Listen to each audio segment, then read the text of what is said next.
Yo guys, what's going on? It's Max, and in today's video I wanted to talk about the official changes from behavior for the developer update for the Tools of Torment chapter. That's the one regarding Skull Merchant. They've released all the official information, so now we can finally talk about it. I'm not going to regurgitate information from my video on Wednesday that was going over the leaks that were there, because they are basically all true. I'll leave the article fully linked in the description if you want to read it through yourself, or if you want to watch my previous video to get my insight on those changes, sure. I'm just going to go over a couple of these changes and just some more thoughts that I've developed over the last couple days regarding the Skull Merchant. So to begin, the first important change that was different from the leaks that we were talking about before is decoupling deploying drones from the power cooldown. So there used to be the 12.5 second cooldown for deploying a drone to deploying the next drone, and now that's gone. I think it technically does help. It didn't really make sense that she would have to wait to deploy another drone. So I'm actually pretty happy with that change because it is a buff. Unfortunately, same kind of thing. It's not really addressing the core issue that Skull Merchant has, which is the whole zoning / 3-gen issue you can get to in the late game. Additionally, it's the information / stealth killer that can't capitalize on information and isn't really stealthy. So we'll wait to see how things pan out. Additionally, the other change for the Skull Merchant specifically is this bullet point right here, where it says entering an active zone while locked on will reset your lock on to 60 seconds and prevent it from decaying until you leave the zone. I don't recall that reset portion being there. So essentially that means if someone was exposed and their timer's running out, you get them to, some kind of jungle gym. I walk towards the center, I deploy my drone. If they try to loop that jungle gym once, the active zone should deploy and their timer shoots back up to 60 seconds.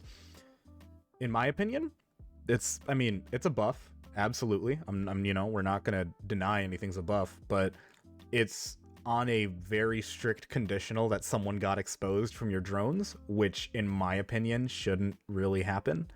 I'm happy to be wrong about that. Genuinely, I really hope that there are builds or some number tweaking so that she has more lethality, but as it stands, more optimal play, to my current understanding, implies that you should not really ever be getting exposed from the lock-on effect. And so the change, it's not that it effectively does nothing, because a buff's a buff, but in all practical circumstances, this situation is not going to come up nearly frequently enough to matter. So I think that even though it is a buff, it doesn't really change a whole lot. Seeing the lock-on progress and more information to kind of smooth out the HUD is nice, but I don't really see too much of what's going on, why all of that's essential.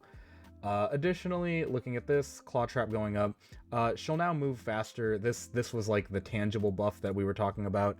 Once again, and I think a lot of people were talking about this. I recently watched Dowsy's video on why he wasn't really making content regarding the Skull Merchant, and I think he perfectly, everyone actually that I've watched talking about the Skull Merchant's she doesn't need to slow down from holding out her radar.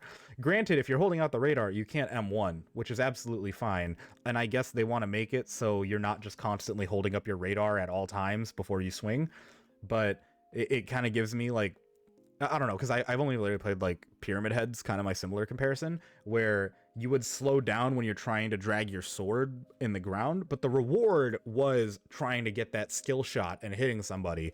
Your reward here is putting your radar away to then hit somebody. It's not really beneficial to keep it out at all times, other than the information, which is nice. But I'm happy that all these buffs that were talked about are going through. Just at the same time, like I said, it doesn't address that core issue, which I hope doesn't mean that she's dead on release. I will gladly be the one to continue to playtest her and try to make her work and figure things out. I'll probably have a little bit more in-depth stuff once she goes live in a couple weeks, to my understanding. The biggest thing that I think, just, in short, my blanket opinion, the brown add-on that makes pallets break when they're fast vaulted with a claw trap and it breaks the claw trap, or the one that makes them oblivious within an active drone range, is, in my opinion, going to be like, those two are the core add-ons that you're going to be needing for her to feel a lot more functional. Like I said, that's just initial impression. I didn't play a whole lot of games with her, but I'll definitely give it some more thought when she comes out. The only other thing to change here are perks. Eruption got absolutely gutted to the ground on the sake of PTB, and they are basically changing it so the regression is now a normal 10% of total progress as opposed to current progress, and you're no longer incapacitated. So the biggest thing is you're not incapacitated anymore. I think a lot of people were in the sentiment that Eruption is very frustrating to play against because of that incapacitation effect.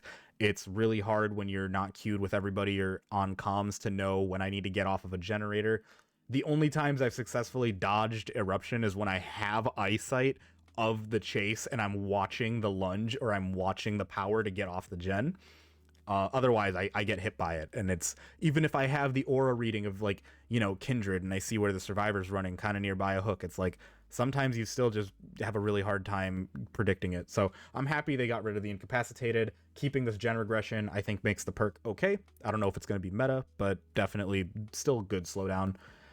Thwack, I thought this was a weird perk in general. I think a lot of people were kind of in that sentiment of breaking a pallet or wall, getting information from it doesn't necessarily help because you don't really break pallets or walls when unless you're really like in chase with someone, and if you're in chase you know where you're trying to go, so the information doesn't matter. And if you want an information perk that isn't contingent on breaking something that happens in chase, run another information perk. I know barbecue and chili isn't like the most amazing on everybody anymore. I've been playing a lot of Huntress, and that perk seems phenomenal on her. So I just feel like Thwack has a weird niche where it's not going to really fit in any good build except for Spirit Fury Enduring. But even then, when you're running that build and brute forcing through pallets, it's meant for you to just break and immediately get the down on the person in front of you. It's not really about, you know, any other people that you're trying to capitalize on. I guess maybe Oni. I don't know if Oni's power shuts off when you get stunned by a pallet. I think it does. This whole statement about Oni, I don't know. I don't play him, so if that's the case, maybe I don't know where this perk fits outside of Spirit Fury Enduring stuff. Also, I didn't really ever understand why it requires you to hook someone to activate it. Like, it's such a niche situation of breaking something to get aura reading, so just let them have it. I don't know. Like I said, maybe I'm missing some interaction there. I don't understand why that's the case. If you guys do know why that was a change implemented, just let me know in the comments. I'd appreciate it. Last one is background player, which I'm happy they recognized this issue right here. This first mini paragraph perfectly sums it up. For those of you who don't know, it was a perk where you get a sprint burst for 6 seconds after unhooking another survivor. The core issue with that, you get to sprint burst away. The person who is already more vulnerable off the hook is the one that's left nearby, kind of incentivizing tunneling from killers. The way that they're addressing it is now the perk activates when the killer picks up another survivor, and now it's a 4-second sprint burst. Why? I admittedly, other than the content creators or friends who want to have fun that are trying to go for flashlight plays right next to their teammates, this is not a good exhaustion perk. Because like here's the thing, the condition is on a killer picking up another survivor. If a chase happens across the map, right? Like, I'm working on a gen in the first 30 seconds. Someone else ran up to a gen next to me. They're working on it. A chase is happening somewhere else on the map. It doesn't matter. As long as I'm not interrupted. They get downed for whenever. I have no control of the fact that I'm about to get a 4-second sprint burst on the other side of the map and become exhausted with that having zero relevance in the game. I don't need to sprint burst while I'm doing a generator. I don't need to, I mean, I guess maybe, sure, I could sprint burst on my way to go pick that person up. But I mean, those 4 seconds, in my opinion, that is not worth being exhausted to get to like start sprint bursting early to an unhook. Like, exhaustion perks are very strong because they extend a chase and buy time. That's how I interpret it. I might be completely wrong there. I hope that's not a hot take, but it's like, if I'm working on a gen, I don't want to randomly get exhausted and there you go, perks over. If I'm, you know, in any real situation and someone else gets picked up, it's like, I don't want extra speed. I'd rather be doing the generator, trying to make the most of that person before they get on hook, like, you know, as much time as I can get. I might be resetting with a teammate. I might, you know, even setting up a boon totem, like something. Just, there's very few situations. The only situation I could think of where you want a speed boost when someone gets picked up is to get in position for a flashlight save.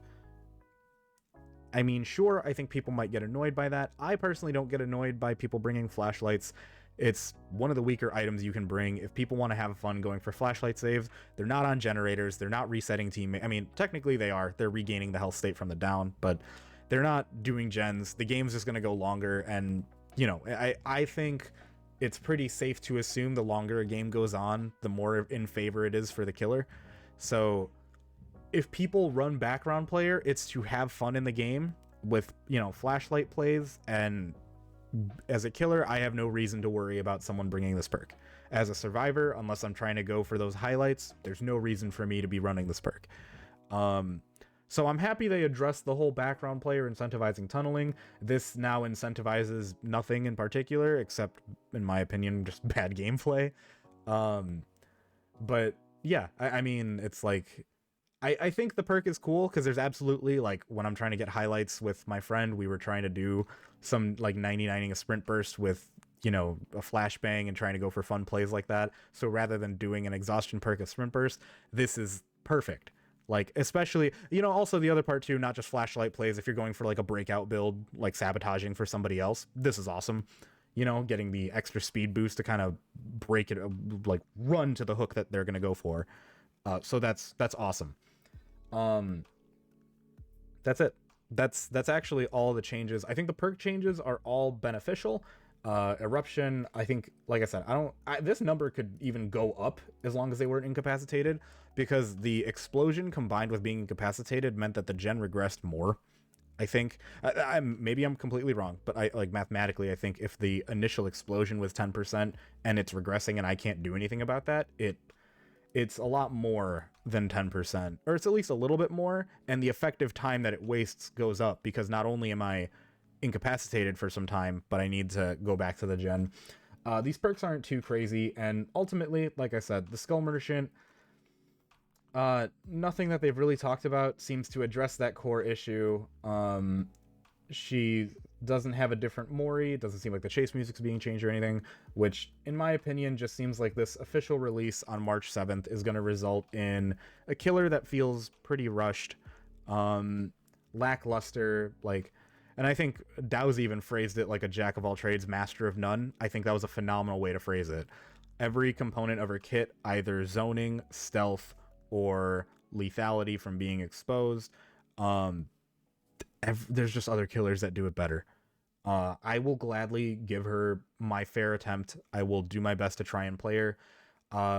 Let me know in the comments if you guys would be interested in seeing some possible Skull Merchant gameplay tips that I could hopefully provide. If you guys are interested in seeing that. I know probably most people aren't, because the teachables aren't anything too crazy for her. Her core character isn't anything, you know, spectacular to really look at. So it's just more of, I guess people are saying it's like a disappointment and a letdown, and I fully understand why they feel that way. I'm going to be hopeful. I'm going to do my best to try and make her work. Hopefully with a mid-chapter patch, they can work on some more numbers, maybe address some other glaring issues they may find with the Skull Merchant, as well as a possible perk rework / meta shakeup that would be a little bit more fresh up until we get to the summertime, where we get the Dead by Daylight anniversary event. So that's about it. Thank you guys so much for watching.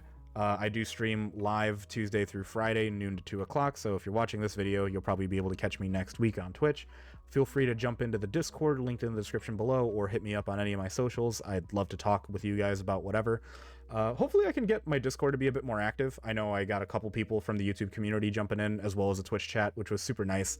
So I like seeing those communities interact together and trying to bring everyone up for something. So thank you all for the support. Super nice. I genuinely do appreciate it. And that being said, take it easy. Have a wonderful weekend, and peace.